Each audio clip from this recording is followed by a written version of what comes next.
I have been reading this again quite a few times in the last few years. The name is A Cup of Tea. There was this group of 15 soldiers led by a major, and they were on their way to their post in the Himalayas where they would be deployed for the next 3 months. The batch who would be relieved was waiting anxiously for these guys to reach there.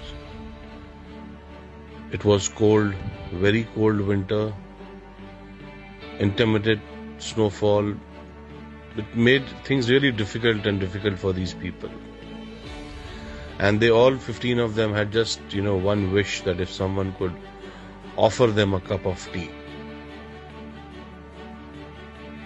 Though the major knew that it was a very futile wish, but still, they continued moving ahead and had the same wish.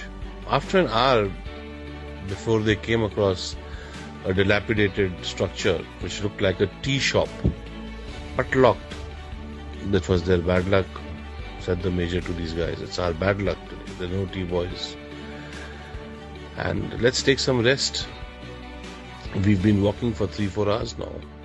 They said, we can make tea. There were 15 of them. But we'll have to break the lock, suggested one of the soldiers, because there was nobody there. The main officer was in great dilemma to this unethical suggestion. Being from the army, they're supposed to protect.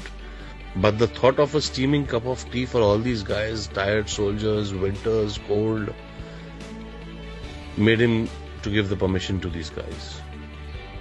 So they were in luck. The place had everything needed to make tea, and also, in fact, a packet of biscuits. The soldiers had tea, two cups each. They had biscuits and were ready for the remaining journey. The major thought they had broken open the lock also. They had all the tea and all the biscuits, used the milk without the permission of the owner. They are not a band of thieves, but disciplined soldiers. So he took out a few thousand rupees from his wallet, placed it on the counter, pressed under a sugar container so that the owner could see it whenever he would come back. And he was now, relieved of his guilt. He ordered his people to put the shutter down, and he proceeded further. 3-4 months passed by, and they continued to do gallantly in their work and were lucky not to lose anyone from the group in the intense insurgency situation. It was time for another team to replace them. Now they had to go back. On their way back, they stopped at the same place, at the same tea shop. And as it was early in the evening, they saw the shop was open and the owner was present in the shop. The owner was an old man with very few resources, and Ven was very happy to, greet these 15 customers of his. All of them had the tea, had biscuits, and they were talking to the old man about his life, his experience, especially selling tea at such a remote place, and what kind of people come, and etc., etc.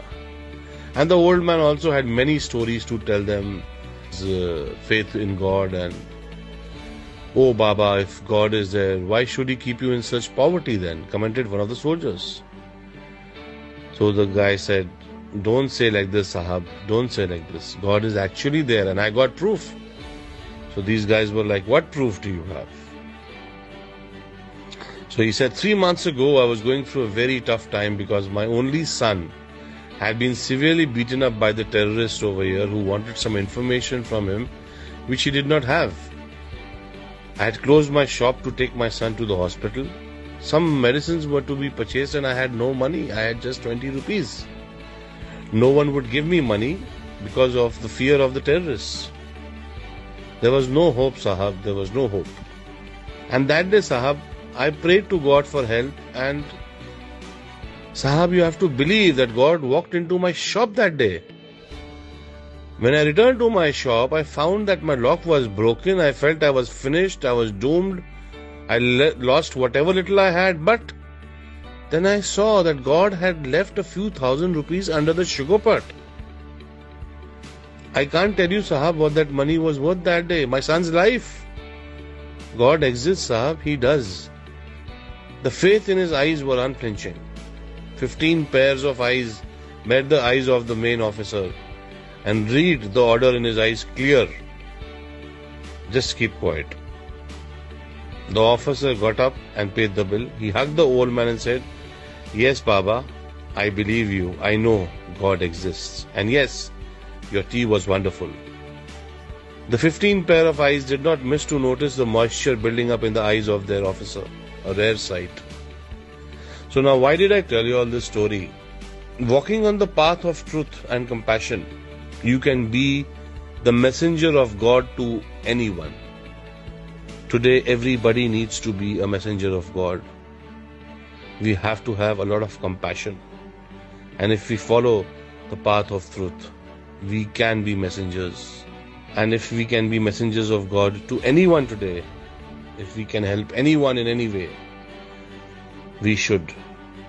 We should go ahead and do whatever little bit we can. And let everybody feel that Sahab, Bhagwan hai, God is there, Sahab. So let us walk on the path of truth and compassion, and let us try and be a messenger of God for everybody. Thank you, friends. I know I have taken 8 minutes of y'all, but I hope this does